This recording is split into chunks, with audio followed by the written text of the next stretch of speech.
കേരളത്തിലെ ഒരു മുസ്ലിം പള്ളിയിൽ പോലീസുകാർ ബൂട്ടിട്ട് കയറി വിശ്വാസികളെ ലാത്തിചാർജ് നടത്തി എന്ന വാർത്ത കേട്ടപ്പോൾ ആദ്യം ഓർമ്മയിലെത്തിയത് വിശുദ്ധ ഖുർആനിലെ 9-ാം അധ്യായം സൂറത്ത് തൗബയിലെ 107, 108 സൂക്തങ്ങളാണ്. വടകര മാടാക്കര ജുമാഅത്ത് പള്ളിയിൽ മഹല്ല് കമ്മിറ്റിക്കാർക്കും അതിന്റെ എതിരാളികൾക്കും തമ്മിലുണ്ടായ തർക്കം മൂത്ത് സംഘർഷമായപ്പോൾ പോലീസ് അവിടെ എത്തി ഇരുകൂട്ടരെയും അടിച്ചോടിച്ചു എന്നുള്ളതാണ് വാർത്ത. അതിൽ പോലീസുകാർ ചിലർ ഷൂ അഴിച്ചു വെച്ചും പലരും ഷൂ അഴിക്കാതെ ബൂട്ടിട്ടുമാണ് പള്ളിയിൽ കയറിയത്. അങ്ങനെ പള്ളിയെ അവർ മലിനമാക്കി എന്നൊക്കെയാണ് ആരോപണം. ഈ പള്ളിയിലെ തർക്കം അവിടുത്തെ ഖത്തീബിനെ മാറ്റുന്നതുമായി ബന്ധപ്പെട്ടുള്ള തർക്കം വർഷങ്ങളായി നിലനിൽക്കുന്നതാണത്രേ. ഏതായാലും പാണക്കാട് വെച്ച് ചർച്ച നടത്തി താൽക്കാലിക പരിഹാരം കണ്ടെത്തിയെന്നും കഴിഞ്ഞ വെള്ളിയാഴ്ച നിലവിലുള്ള ഖത്തീബ് തന്നെ ഖുതുബ നടത്താനും നമസ്കാരത്തിന് നേതൃത്വം നൽകാനും തീരുമാനിക്കപ്പെട്ടു എന്നുമാണ് കേൾക്കുന്നത്. എന്നാൽ പ്രസ്തുത ഖത്തീബിന്റെ നേതൃത്വത്തിൽ മൗലിദ് പാരായണം നടത്തിയതാണ് എതിർവിഭാഗത്തെ പ്രകോപിപ്പിച്ചതെന്ന് കേൾക്കുന്നു. അതിന്റെ പേരിലുള്ള തർക്കങ്ങളാണ്, കശപിശയാണ് പിന്നീട് അടികലശലിലെത്തിയതും പോലീസ് കയറി ലാത്തിപ്രയോഗം നടത്തിയതും. പോലീസ് സ്റ്റേഷനിൽ പോലും ഈ വിഷയവുമായി ബന്ധപ്പെട്ട് ഇരു വിഭാഗങ്ങളെയും വിളിച്ച് ചർച്ച നടത്തിയിരുന്നു എന്നാണ് കേൾക്കുന്നത്. പകൽ ആ ചർച്ച രമ്യമായി നടന്നെങ്കിലും രാത്രിയിൽ മൗലിദ് പാരായണത്തെ ചൊല്ലിയുണ്ടായ തർക്കമാണ് അടികലച്ചിലായതും പോലീസിന് ഈ രീതിയിൽ ഇടപെടേണ്ടി വന്നതുമെന്നുള്ളതാണ് വാർത്ത. ഇതോടനുബന്ധിച്ച് സൂറത്ത് തൗബയിലെ സൂക്തങ്ങൾ ഓർമ്മ വരാൻ കാരണം അതിൽ ഒരു പള്ളിയെക്കുറിച്ചാണ് പറയുന്നത്. മസ്ജിദുൽ ളിറാർ, ദ്രോഹത്തിന്റെ പള്ളി, അതിക്രമങ്ങളുടെ പള്ളി എന്നാണ് ആ പള്ളിയെ വിശേഷിപ്പിക്കുന്നത് ഖുർആൻ.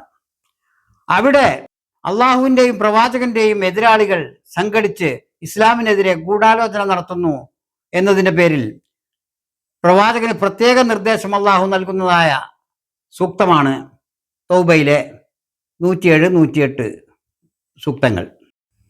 മസ്ജിദ് ളിറാറിന്റെ നടത്തിപ്പുകാർ സത്യം ചെയ്ത് പറയുന്നുണ്ട് അവർ നല്ല ഉദ്ദേശത്തോടെയാണ് പ്രവർത്തിക്കുന്നതെന്ന്. പക്ഷേ അള്ളാഹു പ്രവാചകന് നിർദ്ദേശം നൽകുന്നു, നീ അതിൽ ഒരിക്കലും നമസ്കരിക്കരുത് എന്നാണ്. പ്രവാചകൻ പിന്നീട് ആ കെട്ടിടം പൊളിച്ചു നീക്കാൻ ആഹ്വാനം ചെയ്യുന്നുമുണ്ട്.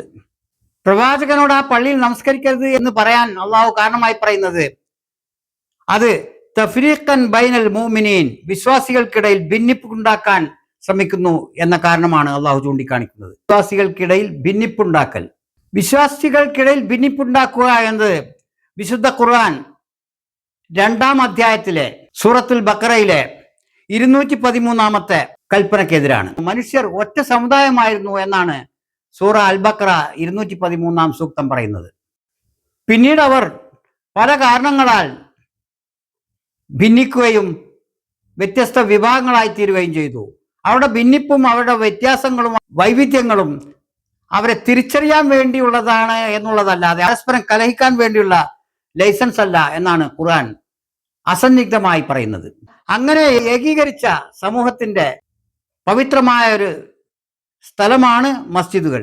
അവിടം മനുഷ്യർക്കിടയിൽ ഭിന്നിപ്പുണ്ടാക്കാനുള്ള ഗൂഢാലോചന നടത്തുക എന്ന് വെച്ചാൽ ആ മസ്ജിദ് അതിന്റെ പവിത്രത നഷ്ടപ്പെടുത്തിയെന്നാണ് അർത്ഥം. മസ്ജിദിന്റെ പവിത്രത അതിൽ നടത്തുന്ന പ്രവർത്തനത്തെ ആശ്രയിച്ചാണ്. ആ കെട്ടിടത്തിന്റെ ആകൃതിയോ വാസ്തു ശില്പത്തിന്റെ മഹത്വമോ മനോഹാരിതയോ നോക്കിയല്ല, അവിടെ നടക്കുന്ന പ്രവർത്തനങ്ങളുടെയും അതിന്റെ ഉദ്ദേശ്യ ലക്ഷ്യങ്ങളുടെയും അടിസ്ഥാനത്തിലാണ് ഒരു മസ്ജിദ് മസ്ജിദാവുന്നതും അതല്ല മസ്ജിദുൽ ളിറാർ ആവുന്നതും.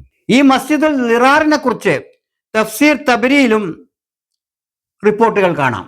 പരമ്പരാഗത തഫ്സീറുകളിൽ കാണുന്ന പ്രകാരം മദീനക്കടുത്തുള്ള മസ്ജിദ് ഖുബായെ വിഭജിക്കുന്നതിനും അബു ആമിർ എന്ന നബി വിരുദ്ധനായ വ്യക്തിക്ക് പിന്തുണ നൽകുന്നതിനുമുള്ള കേന്ദ്രമായിട്ടായിരുന്നു മസ്ജിദുൽ ളിറാർ പ്രവർത്തിച്ചിരുന്നത് എന്നാണ് വിശദീകരണം റിപ്പോർട്ടുകൾ പറയുന്നത്.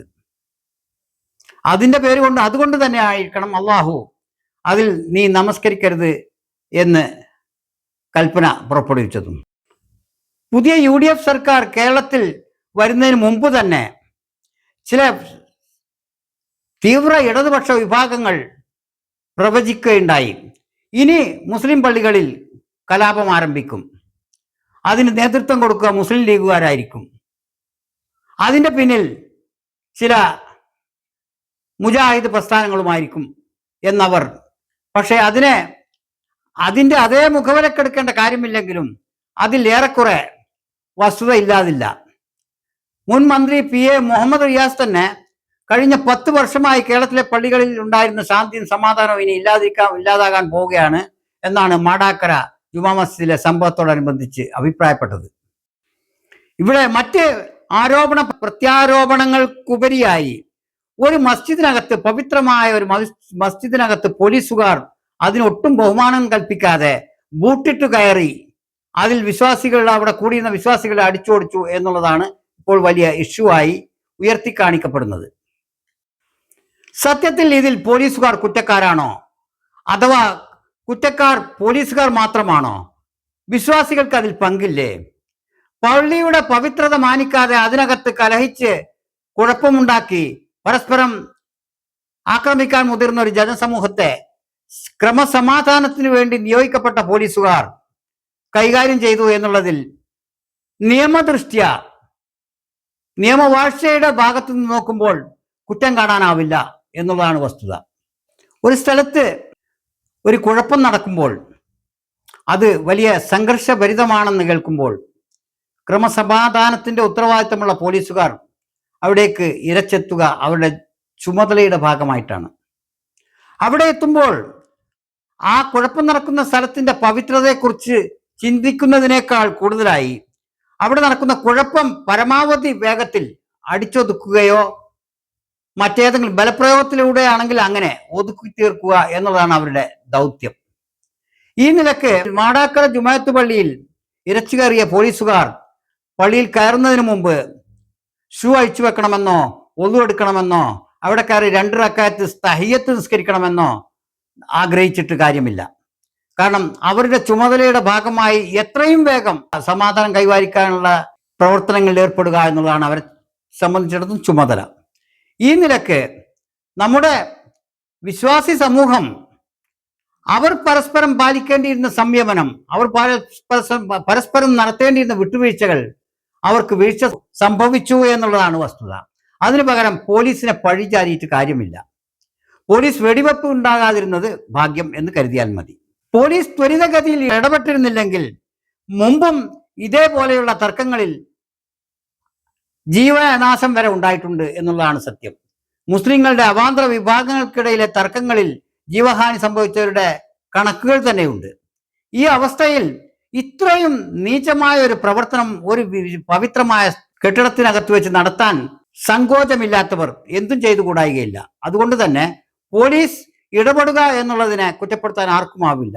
പോലീസ് എങ്ങനെ അതിനകത്തേക്ക് പ്രവേശിച്ചു, അവർ കാലിൽ ബൂട്ട് ധരിച്ചിരുന്നോ ഇല്ലയോ എന്നുള്ളത് ഉത്ഭവിക്കുന്ന കേവലം പരസ്പര ബഹുമാനത്തിന്റെ പ്രശ്നം മാത്രമാണ്. അത് നിയമപ്രശ്നമേ ആയിത്തീരുന്നില്ല. ഇതിന്റെ പേരിൽ പോലീസിനെ പഴിചാരാൻ കഴിയുമെന്ന് തോന്നുന്നുമില്ല. ആരെങ്കിലും കുറ്റപ്പെടുത്താനുണ്ടെങ്കിൽ ഈ വിഷയവുമായി ബന്ധപ്പെട്ട് ആർക്കെങ്കിലും ഉത്തരവാദിത്തമോ കുറ്റമോ ഉണ്ടെങ്കിൽ അത് തീർച്ചയായും വിശ്വാസികളിൽപ്പെട്ടവർക്ക് മേലെ തന്നെയാണ് ആരോപിക്കാനാവുക. ഭരണഘടന ഉറപ്പു നൽകുന്ന വിശ്വാസ സ്വാതന്ത്ര്യം എന്തുകൊണ്ട് മുസ്ലിങ്ങളിലെ അവാന്തര വിഭാഗങ്ങൾക്ക് മാത്രം ബാധകമാവുന്നില്ല? രാജ്യത്ത് പലതരം വിശ്വാസങ്ങളും അവയുടെ അനുഷ്ഠാനങ്ങളും, എത്രയോ വിചിത്രമായ അനുഷ്ഠാനങ്ങളും ആചാരങ്ങളും വരെ നടക്കുന്നു. അതിനെക്കുറിച്ചൊന്നും മിണ്ടാട്ടമില്ലാത്തവർ എന്തുകൊണ്ടാണ് മുസ്ലിങ്ങളിലെ ഈ അവാന്തര വിഭാഗങ്ങളുടെ മേക്കെട്ട് കയറുന്നത് എന്ന് മനസ്സിലാവുന്നില്ല. അവർ വിശ്വസിക്കുന്നതിൽ അവർ വിശ്വസിക്കട്ടെ, മറ്റുള്ളവർ വിശ്വസിക്കുന്നതിൽ അവരും വിശ്വസിക്കട്ടെ. ഇത്തരമൊരു ആനുകൂല്യം ഖുർആൻ പോലും നൽകുന്നുണ്ട്, ഇന്ത്യൻ ഭരണഘടന പ്രത്യേകം നൽകുന്നുണ്ട്. എന്നിരിക്കെ മുസ്ലിങ്ങളിലെ ഈ അവാന്തര വിഭാഗങ്ങൾക്ക് എന്തിനാണ് ഈ ചൊറിച്ചൽ? അവരെന്തുകൊണ്ടാണ് ഒരു വിഭാഗത്തിന്റെ പ്രവർത്തനങ്ങളെ ഈ രീതിയിൽ ബലപ്രയോഗം നടത്തി തോൽപ്പിക്കാനും ഇല്ലാതാക്കാനും ശ്രമിക്കുന്നത്? ഒരു വിഭാഗത്തിന് വിശ്വസിക്കേണ്ട രീതിയിൽ അവർ വിശ്വസിക്കട്ടെ. അവരിൽ നിന്ന് പിരിഞ്ഞു പോയവരല്ലേ മറ്റേ കൂട്ടർ. അവർക്ക് അവരുടെ ഭാഗമായി വിശ്വാസമായി മുന്നോട്ട് പോയാൽ പോരെ. എന്തുകൊണ്ട് ഇവരുടെ മേക്കെട്ട് കയറണം? ഇതാണ് സാധാരണക്കാരായ നിഷ്പക്ഷമതികൾ ചോദിച്ചുകൊണ്ടിരിക്കുന്നത്. വിശ്വാസികളുടെ ഒരു വിഭാഗത്തിന്റെ ഇസ്ലാമിക അനുഷ്ഠാനവും അവരുടെ വിശ്വാസ രീതികളും മറ്റൊരു വിഭാഗത്തിന് തൃപ്തികരമല്ലെങ്കിൽ സ്വീകാര്യമല്ലെങ്കിൽ അവരെ വിട്ട് മാറി നിൽക്കട്ടെ. ഇവരെ കയ്യേറ്റം ചെയ്ത് അവരെ മാറ്റിയെടുക്കാനുള്ള പ്രവർത്തനങ്ങൾ ഇനിയെങ്കിലും അവസാനിച്ചേ മതിയാവൂ. മുസ്ലിങ്ങളെ സംബന്ധിച്ച് മുസ്ലിങ്ങൾക്ക് തന്നെയാണ് ഭീഷണി എന്നുള്ളതിന് മറ്റൊരു ഉദാഹരണം കൂടിയാണ് മാടാക്കര പള്ളിയിലെ ഈ സംഭവ വികാസങ്ങൾ. മാടാക്കര പള്ളി ഒറ്റപ്പെട്ട സംഭവമേ അല്ല. കേരളത്തിലെ നിരവധി പള്ളികളിൽ ഈ വിഷയമുണ്ട്. അനവധി പള്ളികളിൽ ഈ പ്രശ്നം തന്നെയുണ്ട്. ഇനി എത്ര പള്ളികളിലാണ് പട്ടാളം ഇറങ്ങേണ്ടി വരിക, വെടിവെപ്പ് നടത്തേണ്ടി വരിക എന്ന കാര്യത്തിലേ സംശയമുള്ളൂ. ബാക്കി കാര്യങ്ങളിൽ ഇത്തരം പോലീസ് നടപടികൾക്ക് ഇനിയും സാധ്യതകൾ ഏറെ മുമ്പിലുണ്ട് എന്ന് കാണാം. കാരണം നിരവധി പള്ളികളിൽ 2 വിഭാഗങ്ങളും 3 വിഭാഗങ്ങളും 4 വിഭാഗങ്ങളുമായി വിഘടിച്ചാണ് അവിടുത്തെ വിശ്വാസികൾ മഹല്ലുകാർ ഉള്ളത്. ഇത് ഒരു അഭിമാനകരമായ കാര്യമായിട്ടല്ല പറയുന്നത്. വളരെ ലജ്ജാകരവും വിശ്വാസിയെ സംബന്ധിച്ചിടത്തോളം വേദനാജനകവുമായ ഒരു കാര്യമാണ് ഈ ഭിന്നിപ്പ്. അവിടെ ബൂട്ടിട്ട് കയറിയ പോലീസുകാർ ചെയ്തത് അത്ര നല്ല കാര്യമല്ല എന്ന് തോന്നുന്നെങ്കിൽ പോലും അവിടെയുള്ള വിശ്വാസികളാണ് അതിന് ഇടം കൊടുത്തത് എന്നതുകൊണ്ട് തന്നെ ഇവിടെ കുറ്റപ്പെടുത്താനാവുക വിശ്വാസികളെ തന്നെയാണ്.